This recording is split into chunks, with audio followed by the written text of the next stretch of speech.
एक गांव की ऐसी कहानी जिसे सुनने के बाद आप भी हैरान हो जाएंगे। आशा करता हूं कि यह कहानी आप लास्ट तक जरूर सुनेंगे। एक गांव में एक किसान रहता था जिसका नाम रामू था। रामू का एक छोटा सा परिवार था।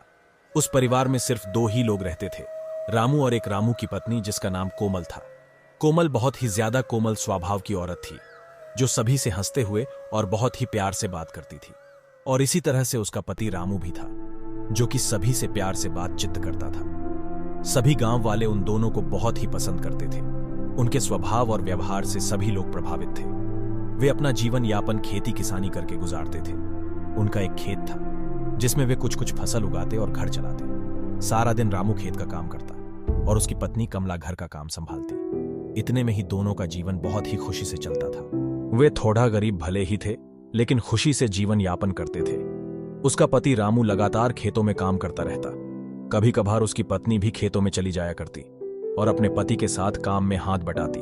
सब ठीक ठाक चल रहा होता है कि तभी उनके जीवन में एक बहुत बड़ी समस्या आ जाती है कि एक वर्ष उनके गांव में पानी का अकाल पड़ जाता है। चारों तरफ पानी की एक भी बूंद नजर नहीं आती। पानी के अभाव से सारा जमीन बंजर पड़ चुका था। सारा नदी तालाब सूख चुका था।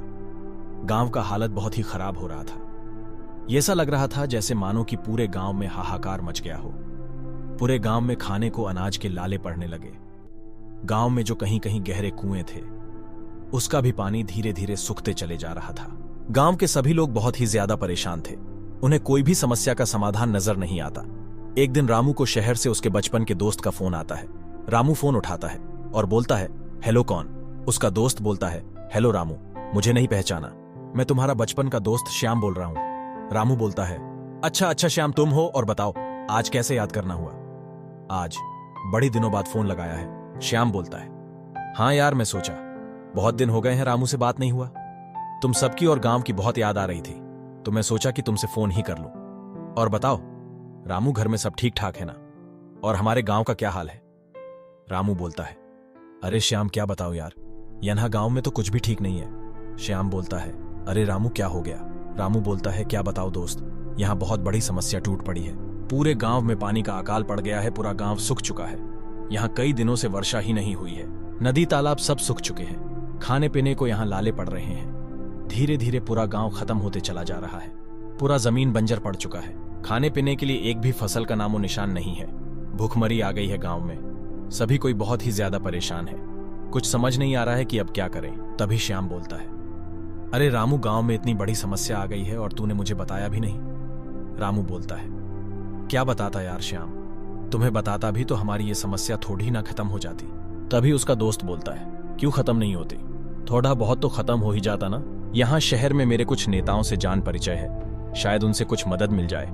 रामू बोलता है, अरे श्याम, हम ठहरे गांव के गरीब, भला हमारी मदद कौन करेगा? श्याम बोलता है, अरे नहीं रामू, शासन सभी के लिए बराबर होती है, चाहे वह अमीर हो या गरीब। तुम बस कल गांव वालों से बात करके शहर आ जाओ।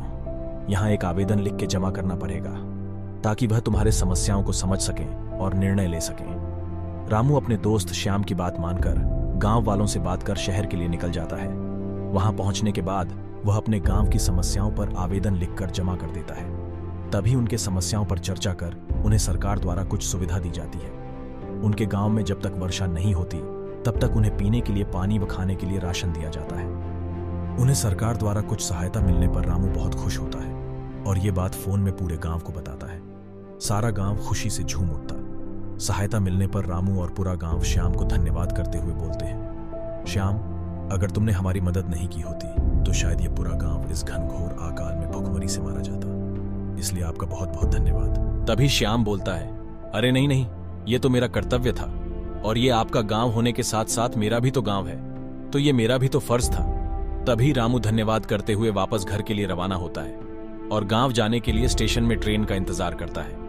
वहीं स्टेशन में एक टीवी भी लगा होता है जिसमें मौसम के बारे में समाचार दिखा रहा होता है। वह वहां अकाल के लिए राशन पानी की समस्या से आया था तो उसे वह न्यूज काफी प्रभावित करता है। उसे मौसम के बारे में काफी जानकारी पता चलता है।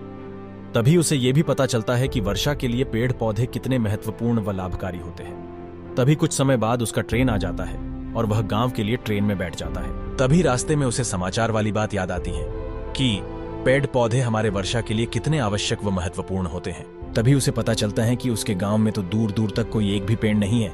तभी रामू को यह समझ आ जाता है कि शायद यही कारण है कि हमारे गांव में वर्षा नहीं हो रही, जिससे पूरे गांव में अकाल पड़ा है। वह गांव पहुंचकर इस विषय में गंभीर चर्चा करता है और यह बात पूरे गांव वालों को बताता है कि पेड़ पौधे वर्षा के लिए कितने महत्वपूर्ण होते हैं। गांव वालों को रामू पे पूरा भरोसा होता है, इसीलिए पूरे गांव वाले रामू की बात मानकर पूरे गांव में सभी मिलकर भारी मात्रा में पेड़ पौधे लगाने लगते हैं। पेड़ लगाने के बाद सभी मिलकर पेड़ पौधे की देखभाल भी करते हैं। ऐसे ही कुछ दिन और साल बीत जाते हैं और पेड़ पौधे बड़े हो जाते हैं। पेड़ पौधों के बड़े होने पर उनके गांव में काफी बदलाव आते हैं। उनके गांव की हवा शुद्ध व तीव्र हो जाती है, जिससे बादल घिरने लगते हैं और उनके गांव में एक बार फिर से पानी का मौसम बनने लगता है। ये नजारा देख के पूरे गांव वाले हैरान हो जाते हैं। उनकी आंखें फटी की फटी रह जाती हैं और पूरे गांव वालों को यह यकीन होता है कि सच में वर्षा के लिए पेड़ पौधे कितने महत्वपूर्ण होते हैं। तभी कुछ समय बाद उनके गांव में फिर से वर्षा होने लगती है। ये नजारा देखकर रामू और पूरा गांव खुशी से पागल हो जाते हैं। सभी कोई खुशी से झूमने लगते हैं और झूमे भी क्यों ना, उनके गांव में एक बार फिर से खुशियां जो आ गई हैं। उनका पूरा गांव एक बार फिर से हरा भरा होकर खिल जाता है। सभी गांव वाले फिर से खेती किसानी करने लगते हैं। साथ ही वे सब पेड़ पौधों की बहुत ज्यादा देखभाल करते हैं और अधिक से अधिक संख्या में पेड़ पौधे लगाते और बचाते। सभी गांव वाले पेड़ पौधे को भगवान की तरह पूजने लगते हैं और पूजे भी क्यों ना, आखिर इसी पेड़ पौधों की वजह से ही तो उनके गांव में एक बार फिर से वर्षा होने लगी है। और अंत में सभी कोई रामू और गांव वाले खुशी से अपना अपना जीवन यापन करने लगते हैं। दोस्तों, पेड़ पौधे हमारे जीवन के लिए कितना महत्वपूर्ण है, आप इस कहानी से तो समझ ही गए होंगे। आप माने या ना माने, लेकिन ये प्रकृति ही हमें अभी तक जीवित रखी है, हमारा पालन पोषण कर रही है। तो क्या आप इस प्राकृतिक माता के लिए एक लाइक नहीं करेंगे? देखते हैं कि आज हमें जीवित रखने वाली प्राकृतिक माता के लिए कितने लोग लाइक करते हैं। दोस्तों, आपको कहानी कैसा लगा हमें कमेंट में जरूर बताएं और ऐसी ही और कहानियां सुनने के लिए हमारे इस चैनल को सब्सक्राइब जरूर कर लें। मिलते हैं नेक्स्ट वीडियो में, तब तक के लिए आप अपना ख्याल रखें। धन्यवाद।